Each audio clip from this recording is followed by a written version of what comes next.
सावधान, या वाढत्या तापमानामुळे तुमची तब्येत बिघडू शकते, म्हणून झाडे लावा, झाडे जगवा.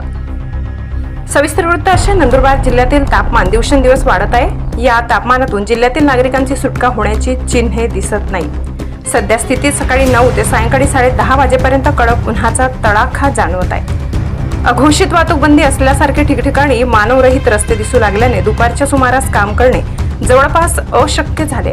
तापमानाचा पारा कधी नव्हता तो आता 43 ते 44 अंश पार गेलेला आहे. सकाळी 9 वाजल्यापासून सूर्य आग ओकत असतो. अशातच आज सकाळी नवापूर शहरातील 60 ते 65 वर्ष वय असलेले, आपला उदरनिर्वाह हमाली करून जगणारे, गावात रावण नावाने ओळख असलेले रतिलाल जाधव हमाल यांना उष्माघातामुळे आणि प्रेशर कमी झाल्याने रात्रभर लाईट बाजाराच्या रस्त्यावर पडून होते. त्या स्थितीत पडलेले पाऊस सकाळी हमाली करण्यासाठी आलेले सुरेश राठोड यांनी नवापूर गर्जना न्यूज चॅनलच्या संचालकांना भ्रमणध्वनीने कळविल्यानंतर तिथे लगेच सामाजिक कार्यकर्ते तथा आपचे जिल्हा संघटक मंगेश येवले, पुण्यनगरी वर्तमानपत्राचे पत्रकार हेमंत जाधव आले असता त्यांनी 108 ला कॉल केला.